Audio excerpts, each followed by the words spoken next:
السلام عليكم ورحمة الله وبركاته. إن الحمد لله نحمده ونستعينه ونستهديه ونستغفره ونعوذ بالله من شرور أنفسنا ومن سيئات أعمالنا. من يهده الله فلا مضل له ومن يضلل فلا هادي له. أشهد أن لا إله إلا الله وحده لا شريك له وأشهد أن محمدا عبده ورسوله. اللهم صل وسلم على محمد وعلى آله وصحبه والتابعين بإحسان إلى يوم الدين. أما بعد. رب اشرح لي صدري. Wahai Tuhanku, lapangkanlah dadaku ini. Wa yassir li amri, dan permudahkanlah urusanku.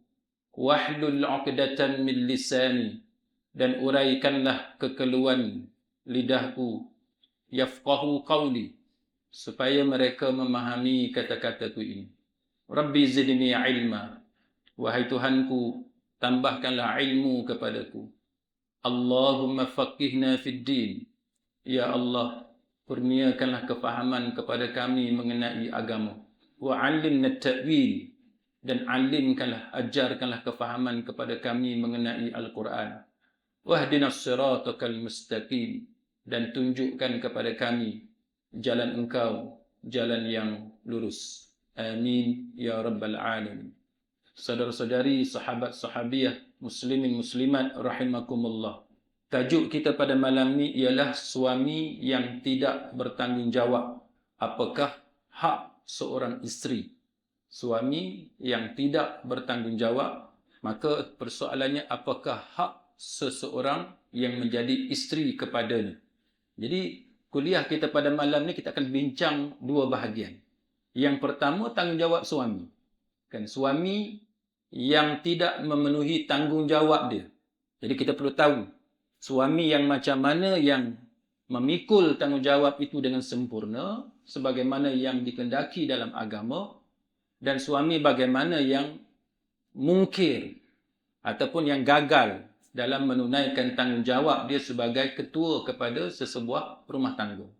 Selepas kita selesai membincangkan soal suami yang tidak bertanggungjawab ataupun yang tidak memenuhi tanggungjawabnya dalam keluarganya, maka kita perlu mengetahui apakah pula hak sebagai seorang isteri yang dizalimi dalam keadaan yang sedemikian. Jadi mudah-mudahan kita dapat menjawab beberapa persoalan sekitar tajuk yang seperti ini. Kita mulakan terlebih dahulu dengan hadis daripada Nabi sallallahu alaihi wasallam. Khairukum khairukum li ahlihi wa ana khairukum li ahli. Sebaik-baik kamu ialah orang yang paling baik dengan keluarganya, dan aku, Nabi kata, aku adalah orang yang paling baik dengan keluargaku. Ini satu ilustrasi, gambaran tentang bagaimana sikap yang sepatutnya dimainkan oleh seorang ketua keluarga. Untuk memenuhi tanggungjawab dia, maka Nabi sallallahu alaihi wasallam sebut khairukum khairukum li ahlihi. Sebaik-baik kamu ialah orang yang paling baik dengan keluarga dia. Jadi kalau kita sebagai ketua keluarga, kita bukan orang yang baik dalam berurusan dengan keluarga kita, maka kita tidak layak menjadi orang yang baik. Syarat menjadi orang yang baik dan sebaik-baik kita ialah orang yang paling baik kepada keluarga dia. Ini yang disebut oleh baginda Nabi sallallahu alaihi wasallam. Lepas tu Nabi sambung, wa ana khairukum li ahli, dan aku adalah orang yang paling baik dalam pergaulanku dengan keluarga. Maknanya Nabi sebagai insan yang terbaik, yang menjadi contoh teladan kepada kita semua, melalui leadership kepimpinan baginda sendiri menunjukkan contoh bagaimana untuk menjadi seorang suami yang bertanggungjawab kepada keluarganya, yang tidak mengabaikan isterinya, yang tidak mengabaikan ahli keluarga dia. Jadi kalau bukan kita sebagai ketua keluarga tidak berbuat baik, kalau bukan kita berbuat baik kepada keluarga kita, maka siapa lagi yang boleh kita harapkan untuk menjaga keluarga kita. Maka hadis ini di sisi Al-Imam Al-Munawi, dia kata bahawa hadis ini menunjukkan wajibnya hidup dengan cara yang baik kepada isteri dan anak-anak. Terutamanya anak-anak perempuan. Terutamanya anak perempuan. Para ulama' banyak mengulas tentang tajuk ini. Al-Munawi kata terutamanya anak perempuan. Hendaklah seorang ketua keluarga, seorang bapa, menjaga anaknya. Terutamanya anak perempuan.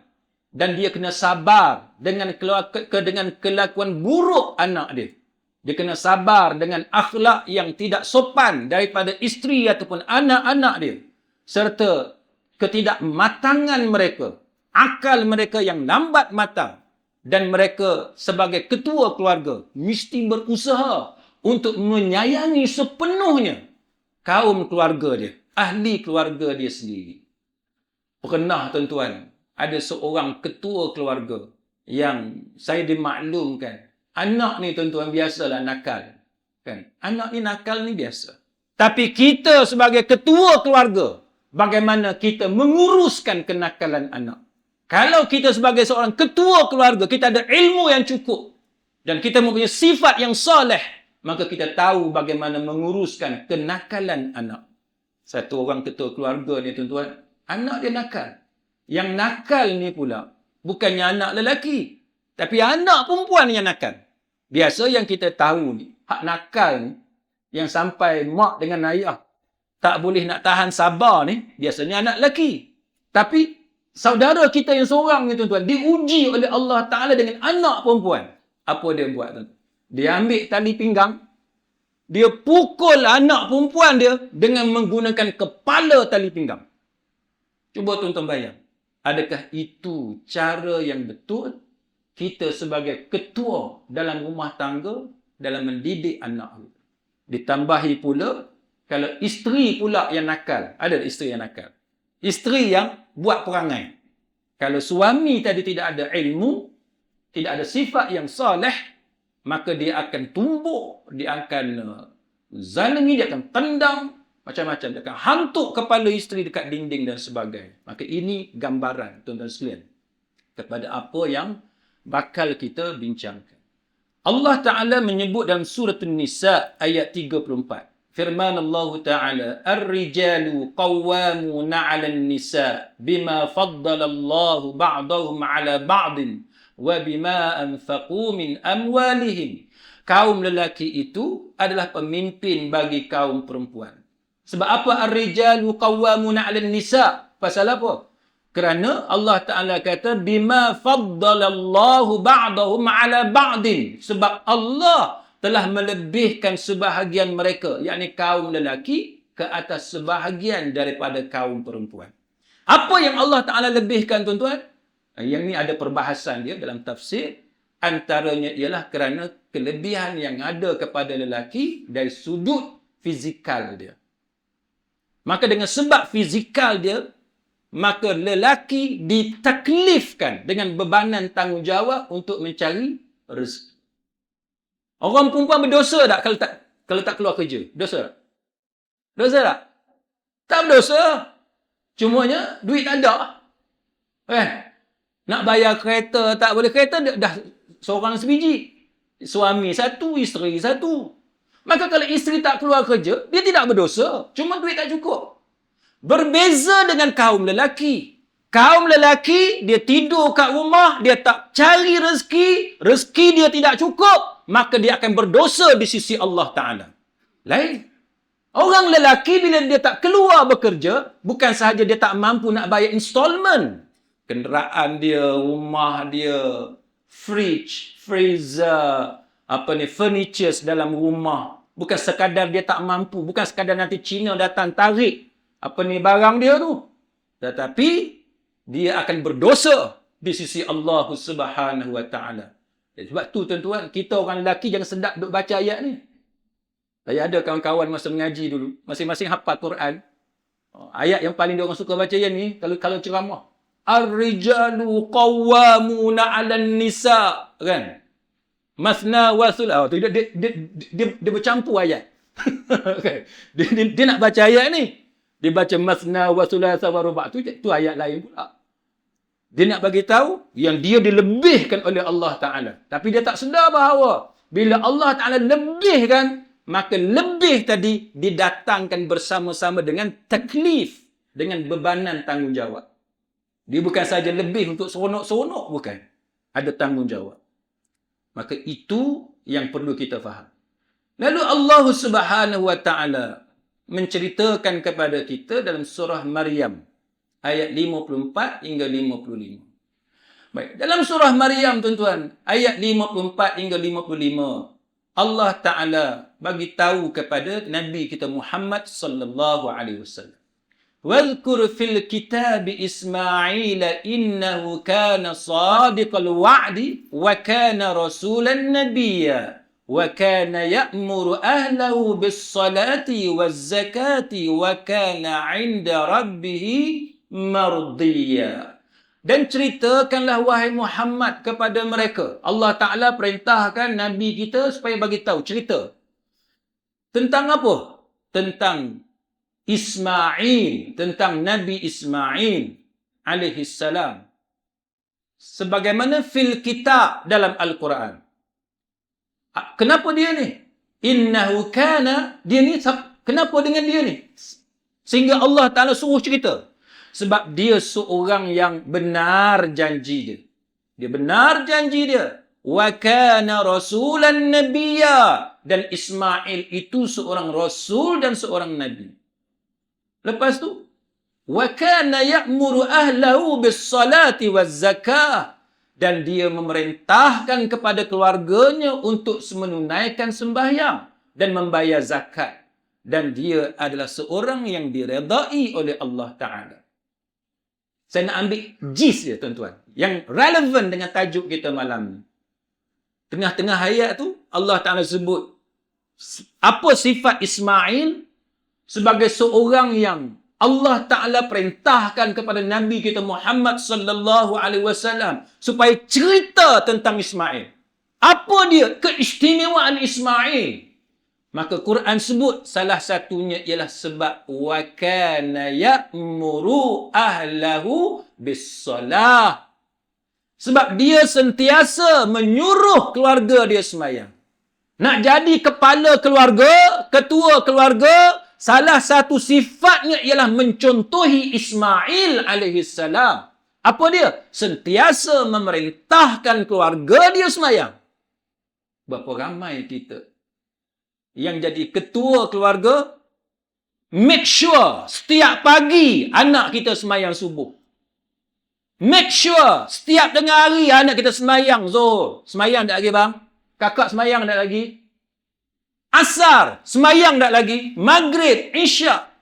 Kalaulah kita sebagai ketua keluarga, tiba-tiba sepanjang kita kahwin, dah berapa tahun kita kahwin? 20 tahun kahwin, 30 tahun kahwin, 40 tahun kahwin, rambut dah beruban. Tak pernah patah daripada mulut perintah kepada anak supaya sembahyang. Mana kita seorang ketua keluarga yang gagal dalam menunaikan tanggungjawab kita di sisi Allah Ta'ala. Gagal. Gagal tuan-tuan. Tak pernah ketuk pintu bilik anak. Tanya dia sembahyang tak lagi. Tak pernah panggil anak. Hang sembahyang tak lagi. Hang sembahyang kat mana? Kat rumah ke kat masjid? Tak pernah ambil tahu. Tak pernah ambil cakna anak sembahyang kat mana. Ismail. Allah Ta'ala kata, wa kana ya'muru ahlahu bis-salah. Dia sentiasa perintahkan keluarga dia, ahli keluarga dia sembahyang. Kita sebagai suami, kita suruh dah isteri sembahyang? Ke orang taman ni isteri suruh suami sembahyang? Kok terbalik lah? Kok terbalik? Abang sembahyang tak lagi? Punah tuan-tuan. Abang sembahyang tak lagi. Suruh isteri pula, dia suruh laki dia sembahyang depan adik-beradik laki dia. Lagi cantik ya tuan-tuan. Kan? Jiran datang rumah. Kan? Jiran datang rumah 4-5 orang seimbang. Politik apa gitu gini apa tu semua kan. Ekonomi orang Islam macam mana. Kita lah paling kuat ke. Bini pun kata, abang 10 minit lagi nak masuk asar ni. Zuhur sembahyang tak lagi. Berat lah tuan-tuan. Cerita bab politik tu sampai ke bulan dia boleh pergi. Tapi sembahyang pun harap isteri suruh dia sembahyang. Gagal kita tuan-tuan. Saya ada ahli keluarga. adik-beradik saya, tuan-tuan. Dan juga saya kenal ada beberapa kawan saya. Bila kita pergi rumah dia, tak mau cerita ni, Zuhur, Asar, Maghrib, Isyak, nak cerita subuh. Dia sebagai ketua keluarga, dia takkan sembahyang subuh selagi bilangan ahli keluarga dia tak cukup. Kakak mana? Ambil sembahyang. Okey, kita tunggu. Adik mana? Oh, dia sakit perut. Tak apa, kita tunggu. Tunggu semua. Kalau ada 7 orang, tuan-tuan. 7 orang, 7 dia tunggu. Kalau ada 5 orang, 5 dia tunggu. Cukup semua. Beratur buat sahur tu. Cukup semua. Abang, kakak, adik semua ada. Maka barulah sembahyang subuh. Saya pengalaman peribadi saya. Nak jumpa orang Islam yang macam ni, hamba Allah yang macam ni sebagai ketua keluarga, dia make sure tidak ada seorang pun anak dia yang tertinggal sembahyang subuh dengan dia. Hak ni jarang-jarang sekali kita boleh jumpa. Jarang-jarang sekali kita. Majority, kebanyakan daripada kita gagal dalam bab ni. Tak payah tengok orang, kita tengok diri kita, tuan-tuan. Tengok diri masing-masing. Kebanyakan kita gagal dalam memastikan seluruh ahli keluarga kita sembahyang subuh. Kalau boleh jumpa dalam hidup kita 2-3 keluarga, hak ni sangat bertuah. Sangat bertuah. Memastikan tidak ada seorang pun yang terkecuali daripada sembahyang subuh. Barulah dia menjadi ketua keluarga yang mampu menunaikan tanggungjawab dia dengan cara yang betul. Dalam ayat surah Al-Furqan, ayat 74. Allah Ta'ala berfirman, doa yang kita selalu baca. وَالَّذِينَ يَقُولُونَ رَبَّنَا هَبْ لَنَا مِنْ أَزْوَاجِنَا وَذُرِّيَّاتِنَا قُرَّةَ أَعْيُنٍ وَجَعَلْنَا لِلْمُتَّقِينَ إِمَامًا. Dan orang-orang yang berkata, wahai Tuhan kami, anugerahkan kepada kami isteri-isteri kami, pasangan kami, dan juga keturunan kami sebagai penyejuk mata, penyejuk hati kami. Dan jadikanlah kami sebagai imam ikutan bagi orang-orang yang bertakwa. Apa signifikan ayat ni?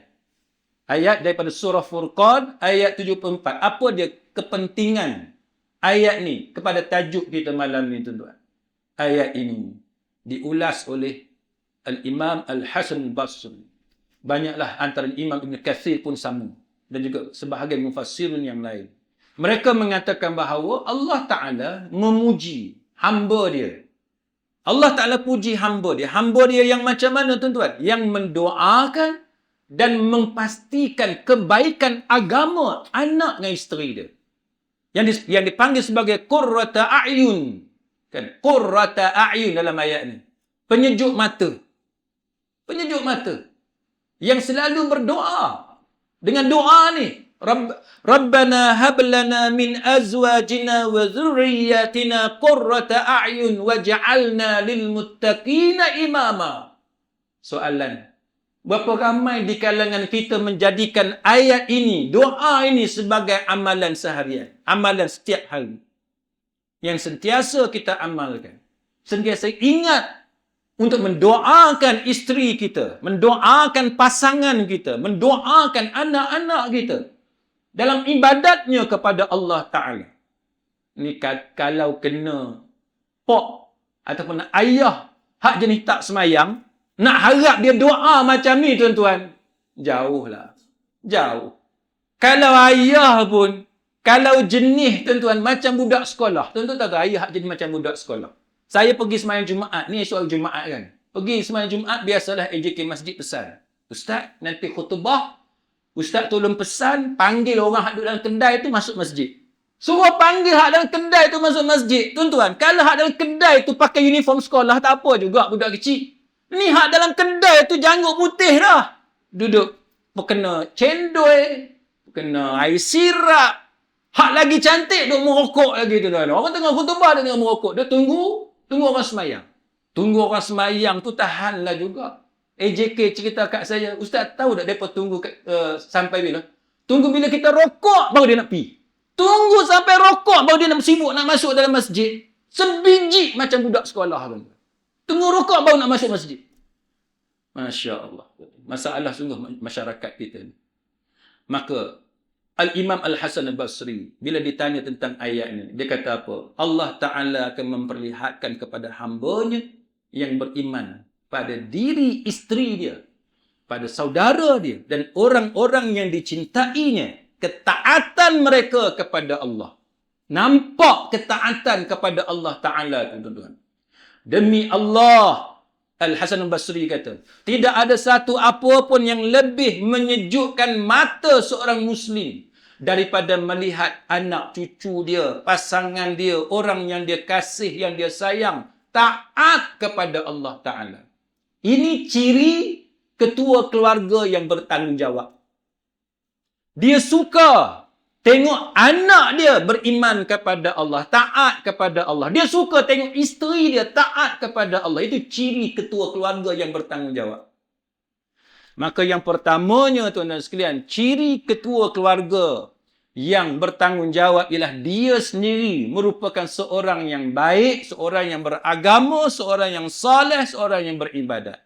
Maka jikalau dia tidak ada takwa kepada Allah Ta'ala, maka dia adalah seorang ketua keluarga yang tidak bertanggungjawab kepada keluarga dia. Itu benda yang nombor satu. Nombor satu. Surah Al-Hujurat ayat yang ke-13. Inna akramakum indallahi atqakum. Sesungguhnya orang yang paling mulia di sisi Allah ialah orang yang paling bertakwa di antara kamu. Paling mulia siapa dia? Orang yang paling bertakwa kepada Allah. Itu orang yang paling mulia. Maka ketua keluarga mestilah orang yang bertakwa kepada Allah untuk dapat mewujudkan isteri yang bertakwa dan anak yang bertakwa. Kalau tidak payah, tuan-tuan. Kalau ketua keluarga pun tidak bertakwa, macam mana dia nak bentuk isteri dia? Ni isteri pula bentuk suami dia. Saya pernah ceramah, tuan-tuan, di kem tentera. Habis-habis ceramah, duk minum ramai-ramai dengan pegawai-pegawai tentera ni. Saya duk cakap dengan pegawai yang sebelah saya.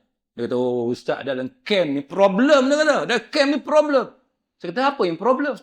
Dia kata, kami ustaz, kalau kami pergi operasi, kami keluar, dia kata, dekat rumah kami tu, berek tentera tu, dia kata, isteri tentera, dia kata. Setengah-setengah tu bukan dia kerja, dia ada pot dia. Pot dia. 10 pagi ke 3 petang ke, dia berkumpul ramai-ramai, sikit lagi dia bersembang. Hak ni beli fridge baru. Hak lain pun nak fridge baru juga. Minta dengan lelaki, dia minta fridge baru. Hak ni dapat kereta baru, dia pun cerita, dapat kereta baru, you tahu tak? Hak ni pun minta dengan lelaki dan nak kereta baru juga. Problem, tuan-tuan. Perangai yang macam ni, tuan-tuan. Perangai terlalu keduniaan. Bukanlah kita tak boleh keduniaan. Kita perlu. Kadang-kadang perlu kereta sebab nak hantar anak tuition. Suami belum balik lagi. Anak nak pergi tuition dah. Perlu beli kereta. Yang tu tak apalah. Ada keperluan. Tapi kadang-kadang kita nak compete dengan orang dari segi keduniaan. Sedangkan kita tak perlu pun. Ini masalah. Orang lain beli TV flat screen. Berapa inci sekarang? 54 ke apa? Saya, TV saya dah 13 tahun, 15 tahun. Tak tukar lagi. Elok lagi TV. TV bukan tengok banyak kali pun. Kan? Elok lagi 15 tahun. Pakai je yang tu. Orang lain pantang keluar model baru. Tukar. Ni apa tu? Yang jenis apa? Tunjuk saja ke apa tu? Yang boleh tukar channel tu. Saya kata, sikit lagi pakai niat je. Innamal a'malu bin niat. Boleh keluar lah. Apa HBO ke apa kan. Masya Allah, tuan-tuan. Manusia ni. Bab TV, bab handphone dengan anak-anak sekali dia ajar macam tu. Rosak anak, tuan-tuan. Rosak. Maka takwa tu penting. Jadi jikalau bapa tidak bertakwa kepada Allah, maka rosaklah keluarga tersebut. Yang kedua, tuan-tuan, apa dia ciri bertanggungjawab kepada keluarga ni? Iaitu tanggungjawab dari segi memberi nafkah. Kita nak tahu, kita ni tunai tak tanggungjawab? Baik, kita tengok, tuan-tuan. Ayat yang kita baca tadi, Ar-rijalu qawwamuna 'alan nisa bima faddalallah. Sampai habis ayat tu menunjukkan kepada kita bahawa tanggungjawab cari nafkah itu kepada suami, kan? Kepada suami. Apa dia nafkah? Iaitu wa 'alal mauludi lahu rizquhunna wa kiswatuhunna bil ma'ruf. Kewajipan bapa memberi makan dan pakaian kepada para ibu dengan cara yang ma'ruf. Antara nafkah itu ialah bagi makan. Siapa yang bertanggungjawab, tuan-tuan? Suami. Ketua keluarga. Dialah yang bertanggungjawab. Cuma dunia kita hari ini, isteri bekerja. Kan? Kadang-kadang isteri gaji lebih banyak daripada suami dia. Suami tukang kebun, gaji 1,500. Isteri doktor pakar, gaji 50,000. Jauh sangat tu. Kan? Jauh sangat. Boleh tak saya cerita sikit? Adalah beberapa orang dia main cerita kat saya masalah rumah tangga kan. Tapi kita nak cerita detail tak boleh. Kita cerita lebih kurang je lah. Isteri doktor pakar. Saya cakap macam ni lah tuan-tuan. Gaji dia puluhan ribu. Dekat-dekat 100,000 sebulan. Bukan gaji. Pendapatan dia tu. Kan? Doktor ni tuan tahu lah pendapatan dia tu macam-macam. Jadi pendapatan yang masuk dalam akaun dia, puluh ribu. Dekat 100,000 sebulan. Banyak ni. Suami dia ni diuji oleh Allah Ta'ala. Tak ada kerja. Suami memang kerja. Profession. Ada profession. Tapi ditakdirkan oleh Allah Ta'ala, hilang pekerjaan. Jadi suami duduk saja. Nak tanya orang perempuan, bergaduh tak kalau macam tu? Kita gaji puluh ribu, dekat 100,000 sebulan masuk. Suami kita tiba-tiba ada problem tempat kerja, hilang pekerjaan. Nak tanya orang perempuan. Orang perempuan mengamuk tak kat rumah? Tuan-tuan, akhirnya bercerai ni. Pasal apa? Sebab suami hilang pekerjaan, isteri tak boleh terima yang tu. Saya kata, saya bagi pendapat. Apalah salahnya dalam keadaan macam tu, suami ambil alih semua tugas isteri. Bab jaga anak, bab sereka baju, bab basuh baju, bab sidai baju. Masalah ke? Ni orang lelaki kat taman ni, problem tak? Ambil alih tugas isteri, boleh tak? Masak lah. Tak pandai masak, order. Sidai baju, malu ke sidai baju? Ambil bakul, bawa keluar. Kita kan rumah teres. Nak keluar angkat bakul tu, nak pergi letak sidai kat luar tu, tengok pandang kiri, takut jiran ada. Tunggu tengah hari tu, biar clear taman tu, baru berani keluar bakul. Nak sidai baju, punyalah rasa hina tu, kalau sidai baju. Tuan-tuan, suami yang sidai baju adalah seorang suami yang mulia di sisi Allah Ta'ala. Tapi kita hari ini merasakan bahawa bila suami sidai baju, dia kena masuk member club apa tu? TB. Takut bini. Bukan. Mulia. Dia sidai baju, nanti kering dia angkat baju. Itu mulia. Ni setengah-setengah suami nak pergi laundry pun malu. Duduk dalam kereta, hang lah keluar. Malu abang nak keluar. Dekat lagi. Member tengok dia kata, takut bini. Kan? Takut bini. Pangkat tinggi sangat dekat pejabat. Tapi takut bini. Tak, mulia. Hilang kerja ni saya selalu nasihat kepada sahabat-sahabat yang datang jumpa saya. Saya selalu nasihat. Rezeki ni tuan-tuan, dia bukan selalu macam tu. Graf lah. Dia ada turun, dia ada naik kan. Dia ada dia punya tu kan. Curve dia tu. Dia memang macam tu rezeki ni. Ada masa kita diuji oleh Allah Ta'ala sampai orang nampak hina kita tak ada kerja. Pendapatan, kalau bisnes pun tak masuk duit. Tapi akan tiba pula masa duit tu masuk mencurah-curah. Jadi kenalah beriman kepada takdir Allah. Kena bertawakal kepada Allah. Kita usahalah. Kita kena modify lah. Kita kena sesuaikan keadaan kita. Masa ada duit macam mana, masa tak ada duit macam mana. Itu yang sepatutnya kita lakukan. Tujuan nafkah tadi apa dia? Untuk memastikan dia cukup. Bukan nak bagi dia berlebih-lebihan. Tapi nak bagi lebih tu terpulang. Siapa yang mampu. Makan. Makan berapa kali? Ikut kepada standard tempat tu. Makan berapa kali? Ikut uruf. Jadi kalau taman kita Bandar Putra Bertam ni, uruf kita 5 kali sehari semalam, 5 kali. Kalau uruf kita 6 kali, 6 kali. Kan? Breakfast pukul 7. Minum pagi pukul 10. Lunch pukul 12. Tea, minum petang pukul 4.30, pukul 5. Lepas tu makan malam pukul 8. Lepas tu sebelum tidur tu 10.30, pukul 11 tu, minum pula. Ada 6 kali makan. Kalau itu, kekalkan yang itu. Ada orang 3 kali je dia makan. Kan? 3 kali. Breakfast, lunch, dinner. Saya di England, tuan-tuan. Baru saya tahu. Rupa-rupanya orang England ni pelik juga. Bukan semua England lah. Setengah-setengah tempat di England. Dia lunch tu, sebab apa nama lunch? Sebab dia makan sikit. Sandwich je. Lunch dia sandwich je. Dinner ni makan besar.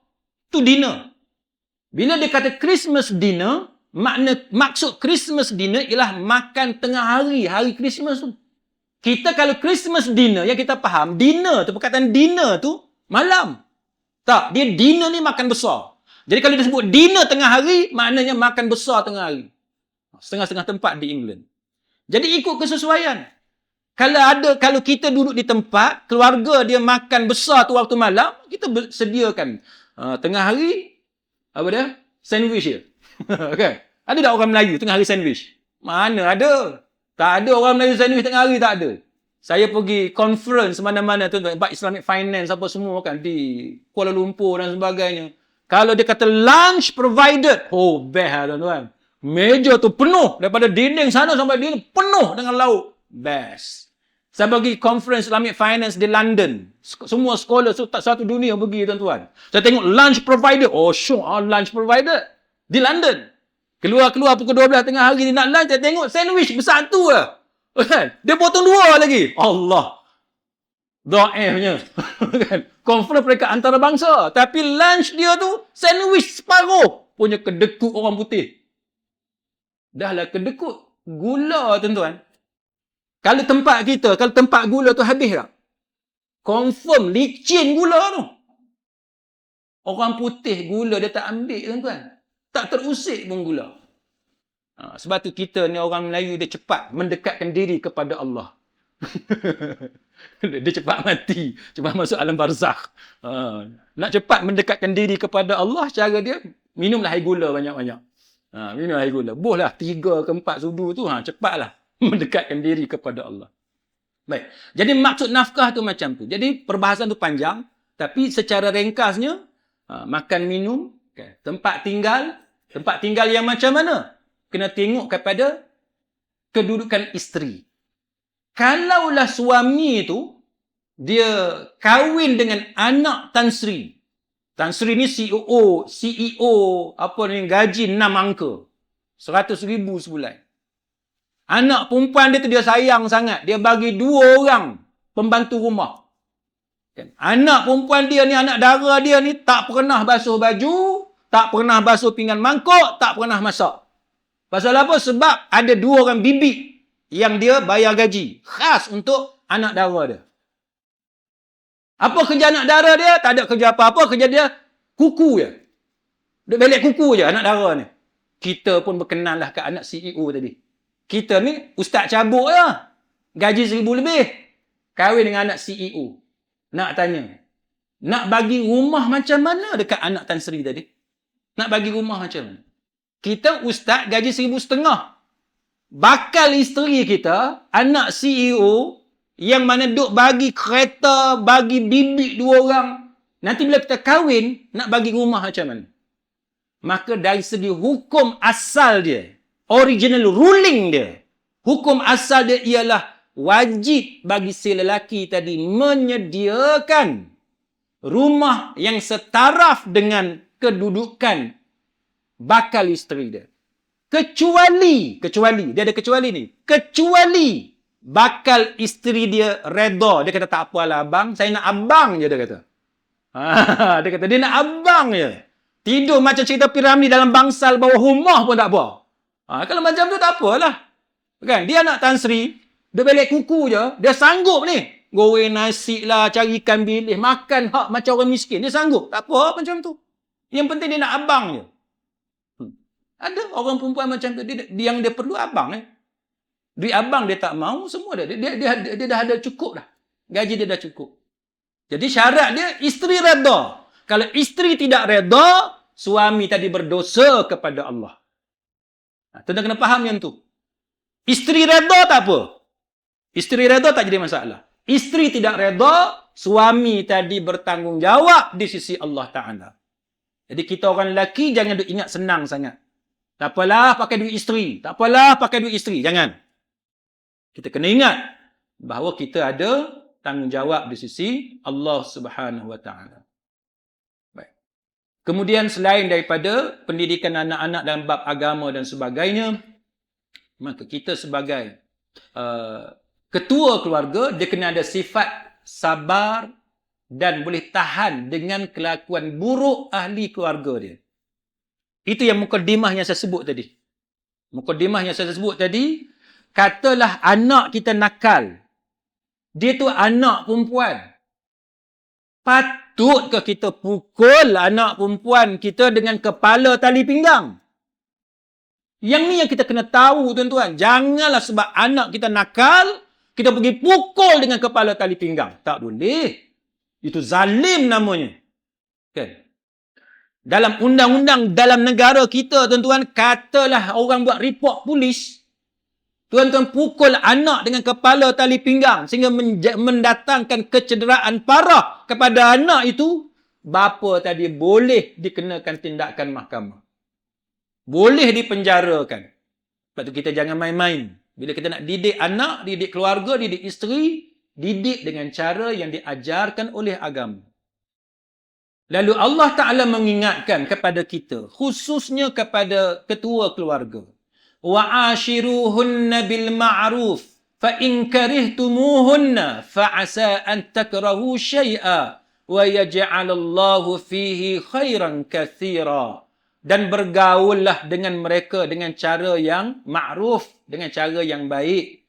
Kemudian jika kamu tidak suka kepada mereka, ada problem, kita pun tak suka dengan perangai dia orang, maka Allah Ta'ala kata sabarlah, kerana mungkin kamu tidak menyukai sesuatu, padahal Allah Ta'ala menjadikan padanya kebaikan yang banyak. Macam mana tu? Anak kita nakal, tiba-tiba ada kebaikan yang banyak. Pasangan kita buat problem, tiba-tiba ada kemungkinan kebaikan yang banyak. Macam mana tu? Tuan-tuan, bila kita sabar, dapat pahala tak? Dapat pahala. Macam-macam karenah anak kita buat. Kita mengharungi semua benda tu. Sampai ke akhir hayat kita, kita harungi. Dapat banyak pahala tak? Banyak pahala. Kita tidak tahu, tuan-tuan, apa dia rahsia Allah Ta'ala. Kita tidak tahu. Kita hanya akan mengetahui apakah rahsia Allah apabila kita di hari akhirat nanti. Kita akan melihat ganjaran daripada Allah Ta'ala.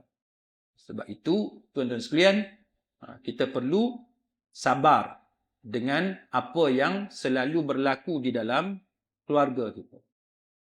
Maka daripada itu, tuan-tuan, apa yang boleh isteri buat? Katalah dia ni termasuk di kalangan isteri yang bernasib malang. Kita cerita tadi suami yang bagus, suami yang boleh bagi nafkah, suami yang boleh didik ahli keluarga dia dan sebagainya, suami yang bertanggungjawab. Tiba-tiba berlaku kes yang mana isteri tak dapat benda tu. Maka apakah hak sebagai seorang isteri? Apakah hak dia? Contohnya yang kita baca tadi, wa'ashiruhunna bil ma'ruf.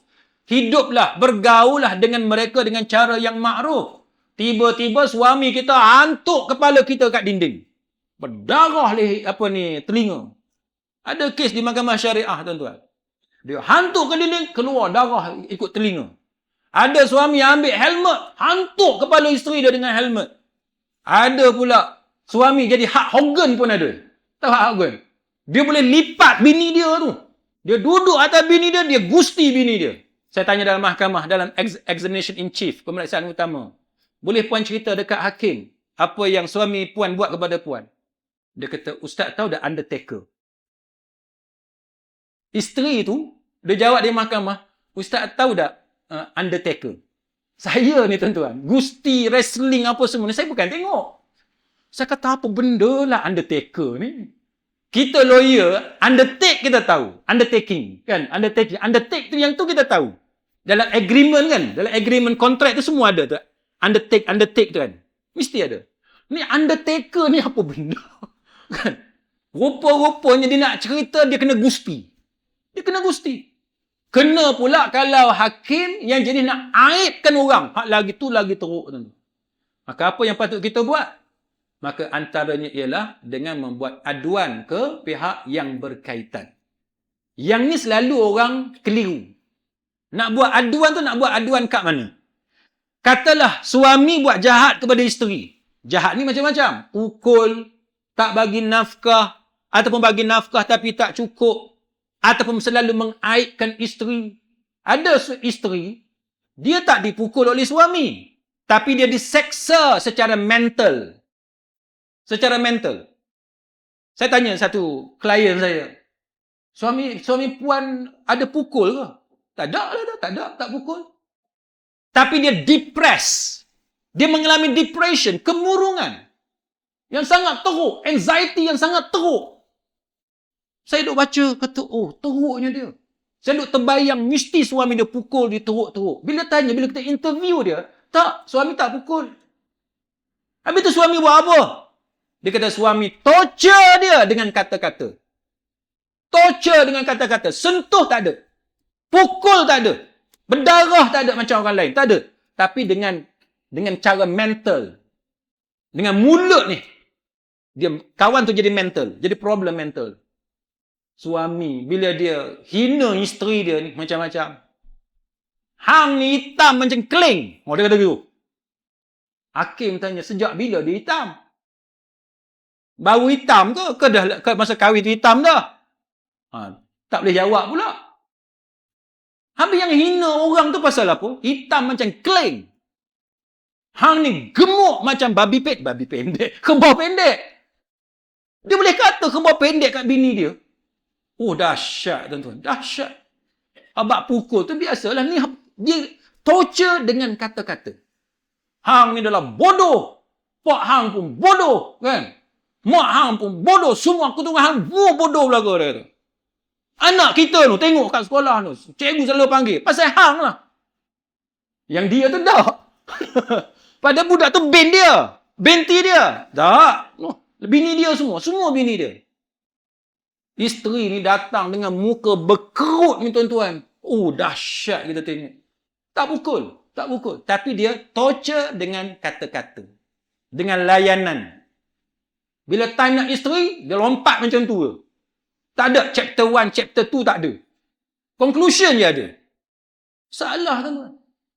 Dia kata, saya ni ustaz, suami saya buat saya ni macam binatang. Orang perempuan, dia perlu kepada kasih sayang. Dia perlu kepada belayan. Dia perlu kepada kata-kata yang baik.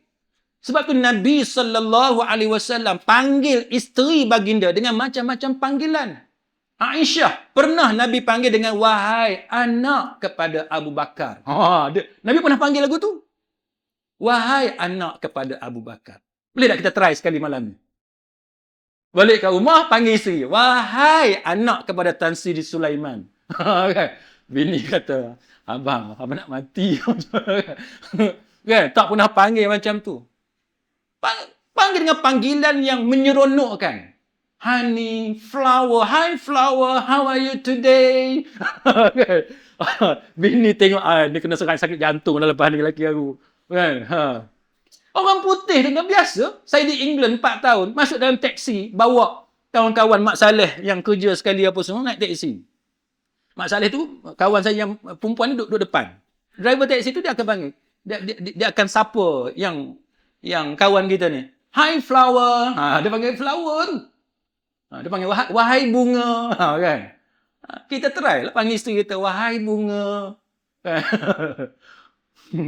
Lagi dia tengah pegang pisau potong daging, dia lempar pisau tu naik. Kan? Tapi itu contoh, kan? Memuliakan isteri. Jadi bila isteri nak buat aduan, tuan-tuan kena pastikan aduan tu di mana. Kalau perempuan, isteri masih sayang kepada rumah tangga, aduan hendaklah ke pejabat agama. Itu bagi sesiapa yang masih sayang kepada rumah tangga dia. Dia tak mau bercerai. Dia nak supaya pihak berkuasa boleh nasihat kepada suami dia. Maka tempat yang betul ialah pergi ke bahagian kaunseling. Pergi ke pejabat agama, buat aduan ke pejabat agama, nanti pejabat agama akan panggil suami kita. Itu cara dia. Tapi, kalau kita dah buat keputusan bahawa kita tak mau dah kat suami kita, jangan pergi pejabat agama. Jangan pergi kaunseling. Itu buang masa. Sebab kita dah buat keputusan. Kita tak mau dah. Bila kita tak mau, hendaklah kita terus filekan kes di mahkamah syariah. Sama ada kita lantik lawyer atau kita buat sendiri. Kalau kita pandai, kita buat sendiri. Setengah-setengah hakim dia tak suka tuan-tuan buat sendiri. Tengok mahkamah lah, tengok mahkamah. Jadi kalau tuan-tuan pandai, boleh buat sendiri. Tapi kebiasaannya kita lantik peguam. Kalau tuan-tuan pergi ke pejabat agama, itu yang drag. Jadi 6 bulan, setahun, kan kita dah decide dah final, dah muktamad tak mau dah kat suami kita. Kita tanya dia, Kak dah buat keputusan betul ke ni? Saya dah buat keputusan, Ustaz. Dah sembahyang istikharah dah lagi? Dah sembahyang dah. Berapa kali sembahyang? Dah banyak kali dah sembahyang istikharah. Nampak apa? Nampak rimau, nampak semua nampak dia tu. Kan? Dia punya benci tu. Oh, saya kalau cerita tuan-tuan bab suami isteri hak benci antara satu sama lain, tak sanggup kita nak cerita. Kan? Istilah yang keluar tu dahsyat-dahsyat. Dahsyat-dahsyat. Kadang-kadang setengah suami bila dia hina isteri dia, diumpamakan wajah isteri macam private part tu, tuan-tuan. Diumpamakan isteri macam private part, dia sebut kalimah-kalimah yang buruk. Dahsyat. Sebab tu kita ni, jadilah orang yang beragama. Kalau rasa dah tak boleh dah nak teruskan hidup berumah tangga, bincang cara elok, bercerai cara elok. Bercerai ni, jangan duk cerita ke orang. Laki saya gini, isteri saya gini. Tak, jangan cerita ke orang. Kita cerita hanya kepada orang yang perlu, bincang elok-elok, bayar mut'ah ke macam mana, nafkah anak ke macam mana, kan? Apa yang nak kena bayar? Harta pencarian, nak bagi 2 ke, nak bagi 1/3 dan sebagainya, bincang. Masuk dalam perbincangan yang betul. Kalau tuan-tuan silap ambil orang untuk bagi nasihat, yang tu lagi bahaya. Kadang-kadang tuan-tuan, kadang-kadang orang tengah ni, dia ada muslihat. Dia nak kita lantik lawyer dia. Orang tengah ni. Kita percaya kat dia sebab dia lebay. Haji, minta tolong Ustaz ni, anak kami ni gini semua. Kita tak tahu yang kawan tu tahu. Dia buat kerja tauting, tahu-tauting. Kalau dia boleh pass satu kes dekat lawyer cas 10,000, dia boleh dapat 2,000 sebagai contoh. Oh, ni kena lawan ni kau. Ni lawan kau dapat banyak. Dia bagi ayat tu. Dia bukan kata nak bagi perelok kawan ni, tak. Dia dah fikir duit yang dia akan dapat. Maka dia laga-lagakan kawan ni. Orang yang buat kerja lagu ni tuan-tuan, dia akan bertanggungjawab kepada Allah Ta'ala. Sama juga dengan orang yang buat kerja nikah orang di haknya ni. Bukan tak boleh bantu orang kahwin. Bagus bantu orang kahwin. Dia nak kahwin. Kahwin kat mana? Pergilah kahwin. Tolong dia. Tak jadi masalah.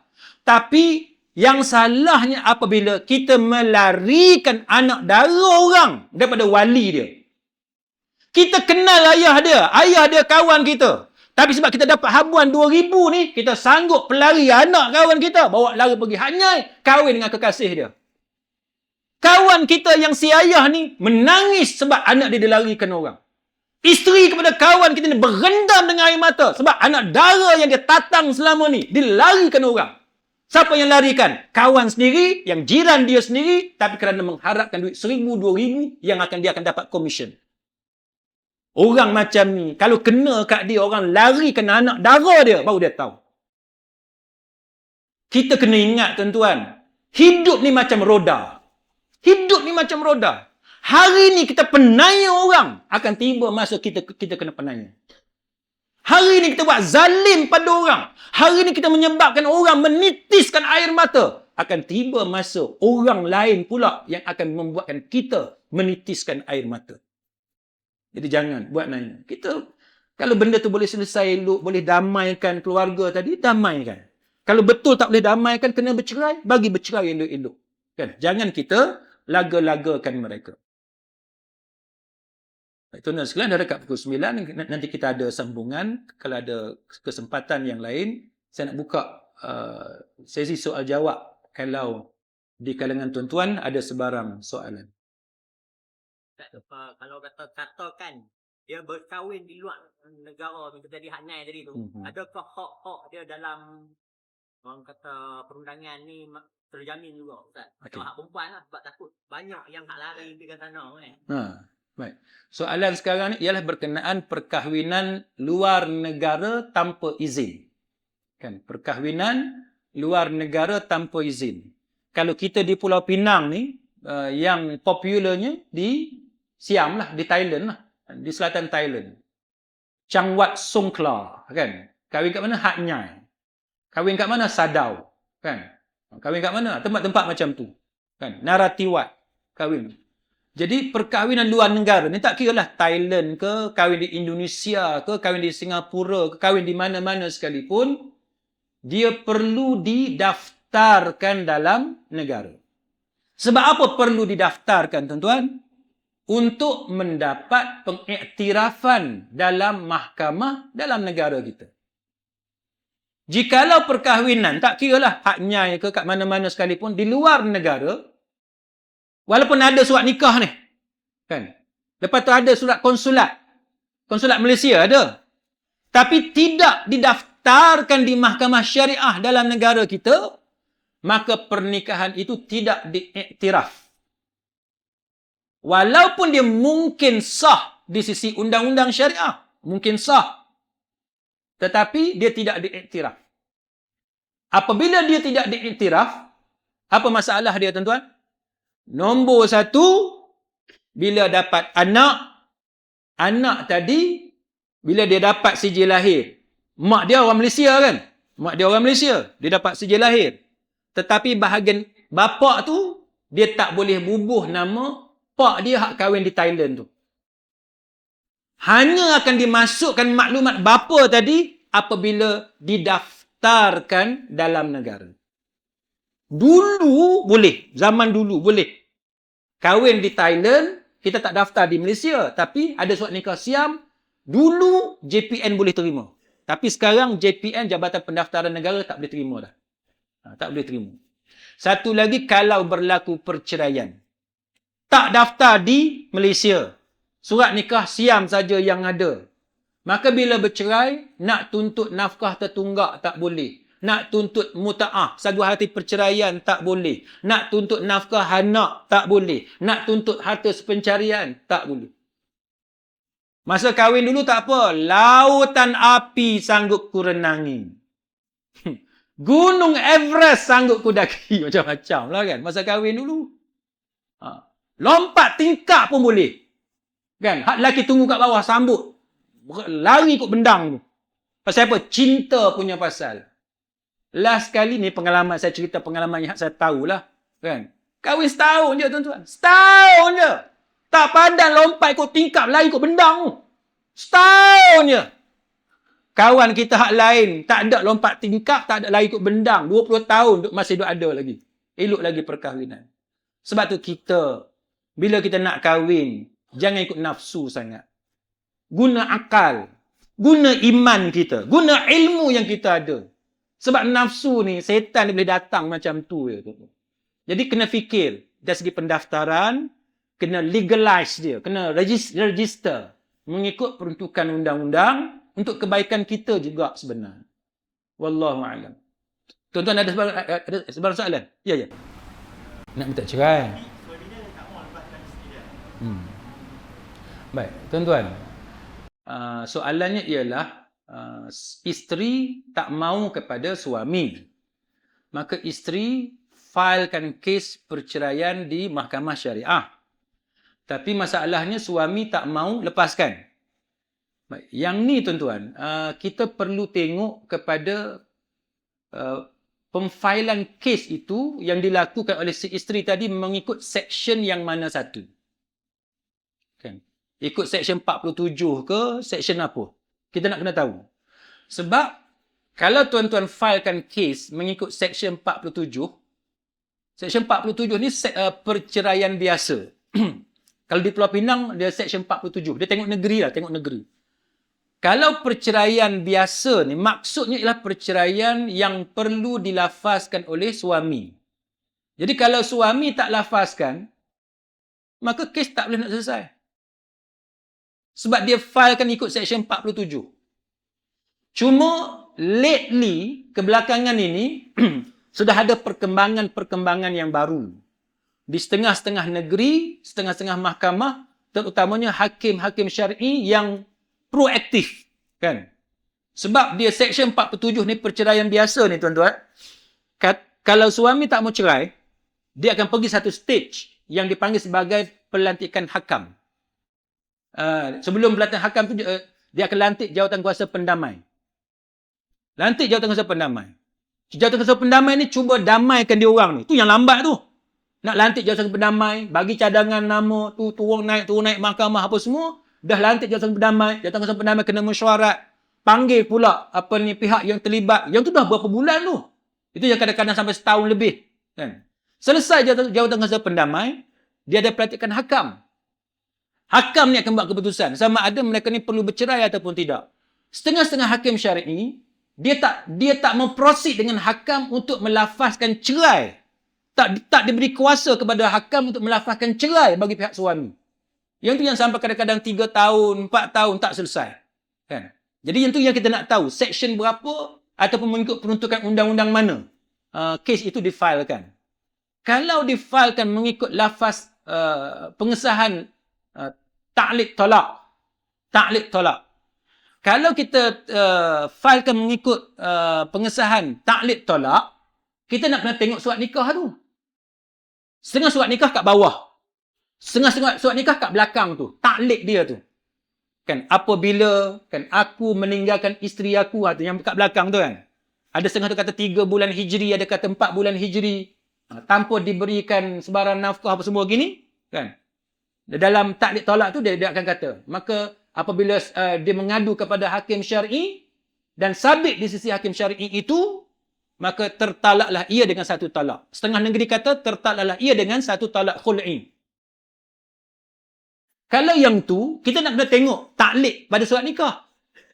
Kalau yang dia adu tu, aduan tadi tidak ada pada ta'liq talak, maka tak boleh. Sebab tu kita perlukan kepada nasihat undang-undang. Orang yang pakar dalam bidang tu, yang biasa dengan kes perceraian, supaya dia tahu section mana yang sesuai. Yang ketiga, dia panggil fasakh. Fasakh ni pembubaran perkahwinan yang kuasa tu ada pada mahkamah. Hakim akan tengok kalau dia lazim menyakiti isteri dia, kan, yang mati pucuk atau yang kena penjara dan sebagainya, kita tengok. Ikut senarai alasan tadi. Jadi jawapan saya, dia sangat bergantung kepada section mana yang dipilih. Dan juga bergantung kepada bagaimana fakta itu dipelitkan di mahkamah dan bergantung kepada bukti apa yang ada. Kalau kes kuat tapi bukti tak ada, tak boleh. Kan? Katalah ada kecederaan, mesti ada laporan perubatan.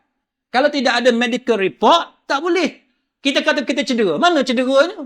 Sementara nak berjalan kes, dah sembuh dah cedera semua. Tidak ada laporan pakar perubatan. Tak boleh. Kan? Kalau kita ada buat laporan polis. Polis bagi IPO, Interim Protection Order. Mana IPO-nya? Interim Protection Order. Kena ada semua-semua benda tu. Jadi semua tu dia jadi evidence yang boleh kita kumpulkan, bawa ke mahkamah. Jadi jawapan saya bergantung kepada section mana yang pihak terlibat tu pilih. Wallahualam. Kes macam tadi Ustaz kata tak payah pergi mahkamah kan. Kalau boleh tak payah pergi pejabat agama. Kalau kata dah confirm kita nak cerai ni. Tapi masalah setengah orang perempuan ni, dia rasa teraniaya. Tapi dia tak ada duit tau. Nak pergi kat peguam tu, dia jadi masalah kat dia. Jadi macam mana solution yang ada? Okay. Wallahualam. Soalannya ialah, kadang-kadang kaum wanita ni, dia tidak bekerja. Ataupun dia bekerja tapi pendapatan dia terlalu kecil. Ringkasnya dia tak mampu nak bayar yuran peguam. Yuran peguam ni tahu je lah kan. Kalau paling murah pun 3,000, 4,000 kan. Kalau di negeri macam di Selangor, di Kuala Lumpur, di bandar-bandar besar kan. Artis pula. Kadang-kadang benda tu 20,000, 30,000 senang-senang. Jadi katalah si perempuan yang teraniaya tadi, dia tidak mampu untuk hire peguam. Tak mampu untuk upah peguam. Maka ada atau tidak tempat lain yang boleh membantu? Jawapan dia ada. Antaranya Biro Bantuan Guaman. Kan? Biro Bantuan Guaman ni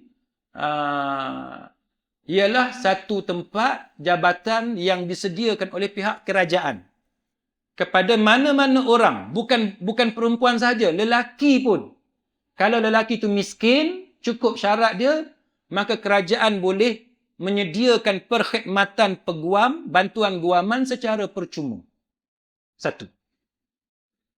Biasanya di mana-mana negeri, bantuan guaman percuma yang disediakan oleh kerajaan ni dia ada di Wisma Persekutuan. Kalau di tempat kita ni di Penang tu, tuan dah pergi dekat Wisma, dia ada, kan?